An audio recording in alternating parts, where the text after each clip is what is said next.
have a couple of pieces of corundum here. One is synthetic, which is this one. This is a natural ruby right here. This is a Chatham created ruby crystal, created in the laboratory. It's not been polished. This is how it comes out of the whatever apparatus they're using to make the ruby. This is how it can come out. Looks like it's got polished crystal faces. And Chatham, or Chatham, I'm not sure how you say it, but they are one of the oldest producers of synthetic materials in the country. They go way back, at least into the 1950s, if not before. This is the natural ruby. I'm not sure where this came from, what country, or what part of the world, but this is natural ruby. It does have some inclusions in it. Looks like a veil or a crack running part way into it. But so does the synthetic. It's not completely clear. It's got something inside, maybe the seed material. I'm not sure exactly what process they used on making this. I need to check into that, I guess.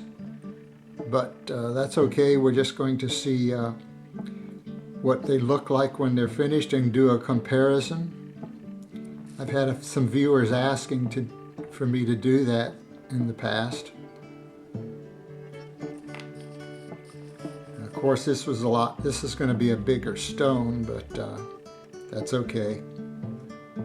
But the color is quite a bit different. This is the deeper red, and this is more of a pinkish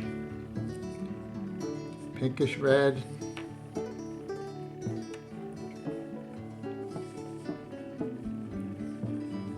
But anyway, this stone might be double the size of this one by the time I'm done.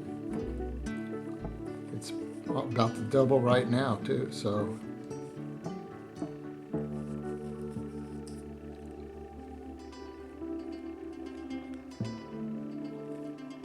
So that's my project for this week.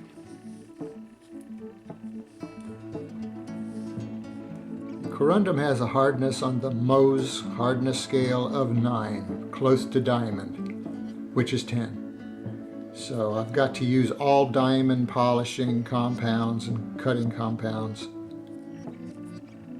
to do the polishing and cutting.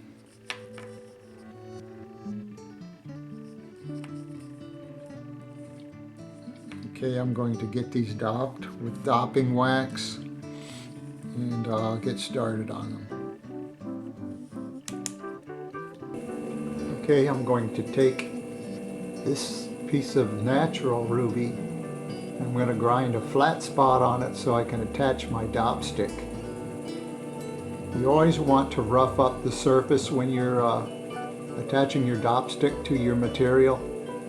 I mean, it's pretty flat, but still, when you rough it up, give it some tooth, as it's often said, then either your glue or your wax will stick better.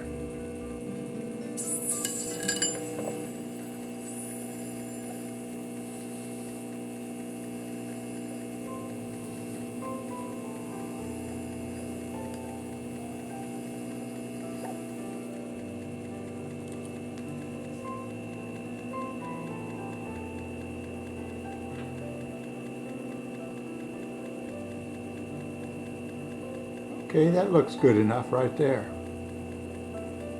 Now I'm going to do the same way to the crystal, the man-made crystal here.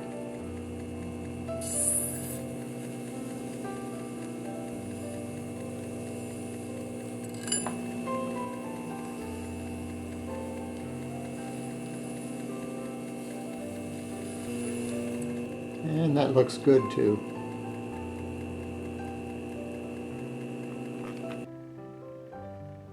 got the synthetic ruby dopped and put into the machine, and I'm going to start by rounding the stone. And I'm cutting these stones as standard round brilliants.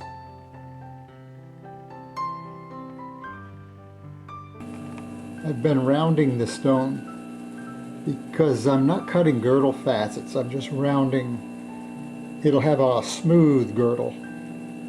So I've been rounding 90 degrees angle, and I think I'm going to stop right there. I'm at 6 millimeters in diameter. And I've decided the other stone, I'm going to make it 6 millimeter also, so they'll be identical in size, and weight, should be in weight too. Our angle is set at 42 degrees. I'm ready to start cutting 8 main facets, starting out on index of 96. I'm going to lower my stone a little bit.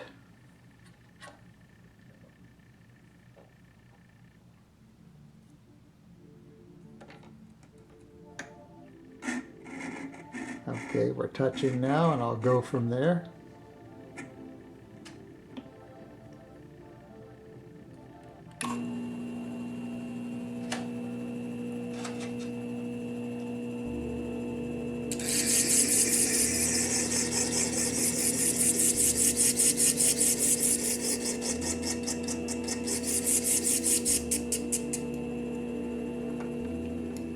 I'll lower it again.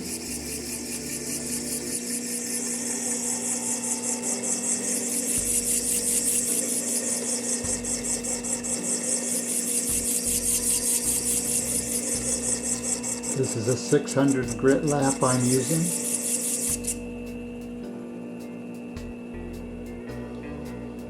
That's what we look like so far. And I'll continue until I get down to where I've got a center point formed. I'm forming the culet of the stone, and I'm cutting the pavilion, the lower half of the gemstone. The cutting is proceeding just fine. I've got the center point finished. All 8 facets are cut. So next I will probably pre-polish with 3000 grit and then cut in the break facets. They are going to be cut at 43.5 degrees. Alright, I've finished pre-polishing with 3000 grit on all these facets, and I'm ready for final polishing, which I will use the bat lap, which is a tin lap, in 60,000 grit paste, diamond paste.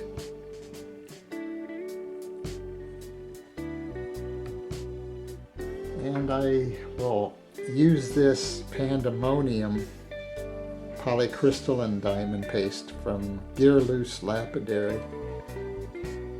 This works real well. And I've had this about 2 years, and there's still plenty left in this little tube. And I probably cut 30 to 40 stones a year lately.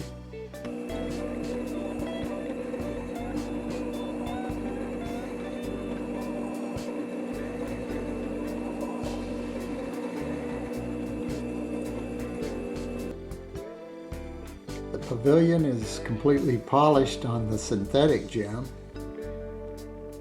so I'm going to take it out and start on the natural stone next. This is the natural ruby dopped and ready to start to cut.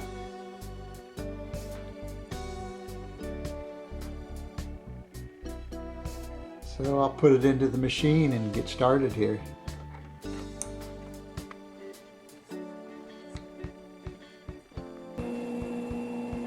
This one I'm cutting the pavilion angles or facets first instead of rounding the stone. When you round first, it's kind of hard to decide when to quit and how much room you need for your crown and your pavilion. So I'm cutting this to a nice center point,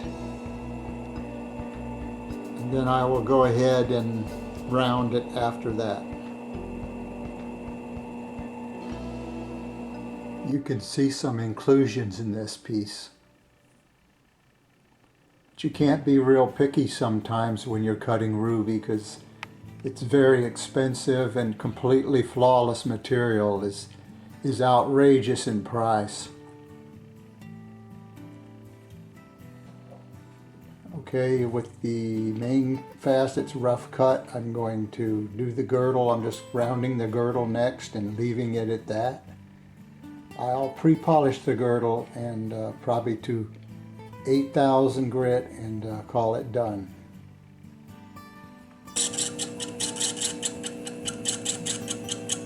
Okay, the rounding is going good on this stone. I've decided to leave this stone at the diameter that I have it at right now. I'm finished rounding. So this is about 8 millimeters instead of the 6 like the other one was.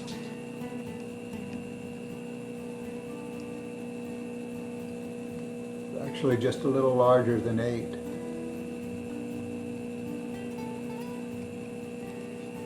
So I'll just leave this one at 8 and the other one will be 6, but it'll still be a good comparison.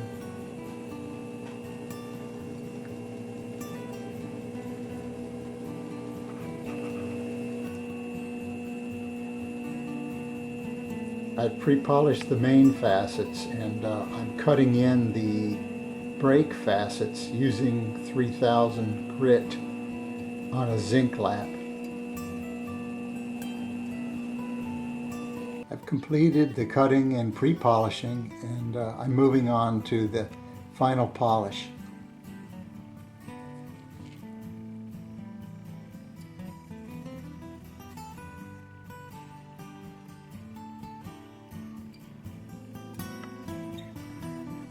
Here we have both pavilions done on both stones. The synthetic stone is on the left and natural, of course, on the right. The natural stone is quite a bit larger than the synthetic. Synthetic 6 millimeter, and the natural stone is about 8.2 millimeters in diameter.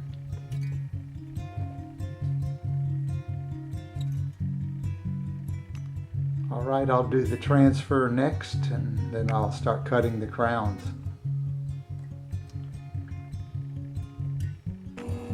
Got the synthetic ruby back in the machine, and I'm starting to cut the facets.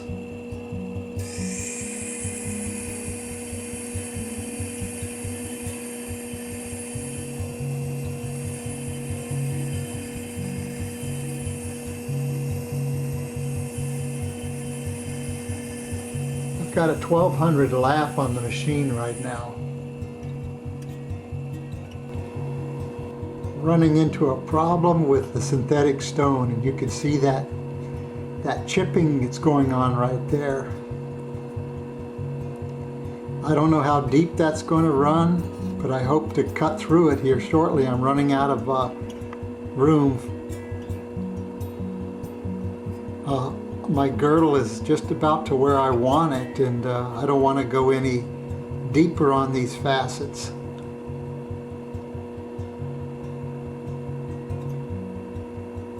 Looks like a spot there too.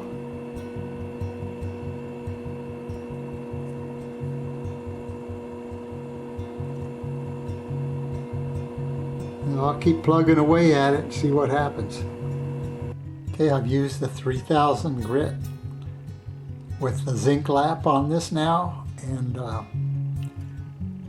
I think maybe those chip outs are going to disappear possibly once I cut the star facets and get that done.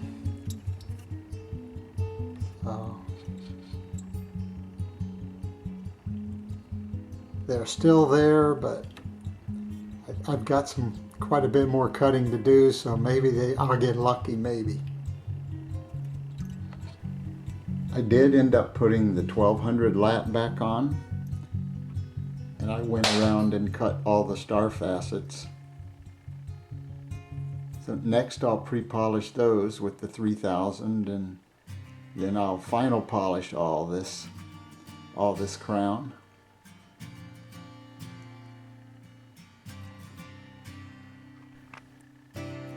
Okay, the synthetic stone's finished.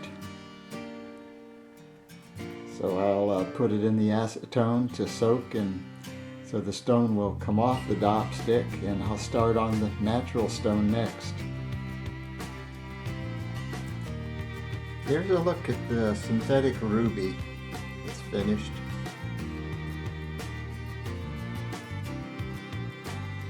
And the black inclusion does detract from a lot of refraction and brightness. But anyway, that's what we have.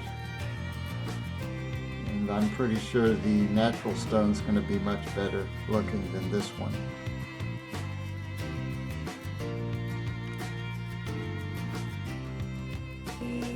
Got the natural ruby into the machine, and I've aligned the facets. I started cutting with the 1200 lap. You can see my first facet started right there.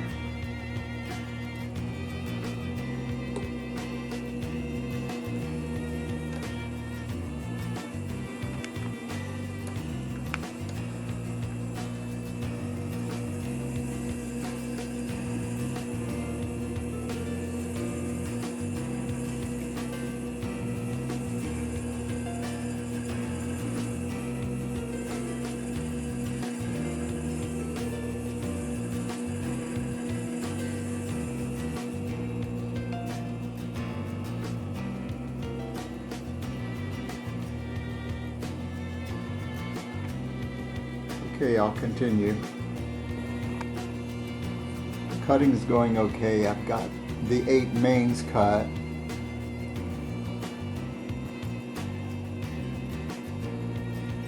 I'll probably move on to the 3000 grit lap next. Do the pre-polishing of the mains and then cut the brake facets.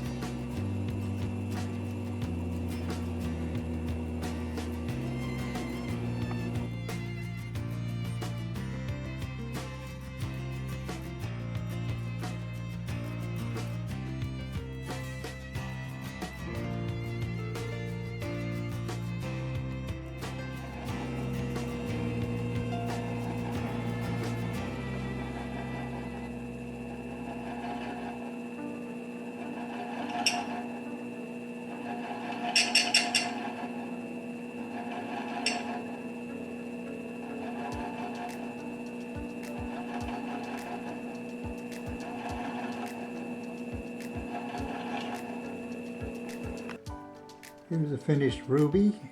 It's 2 carats in weight. It really turned out nice.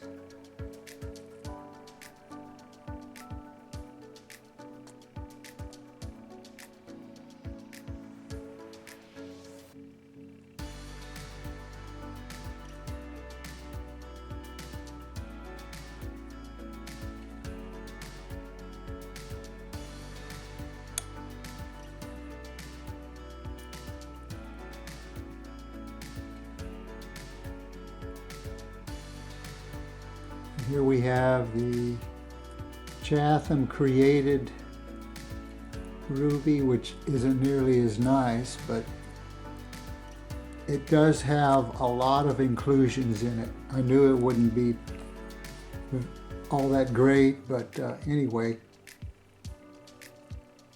it is what it is.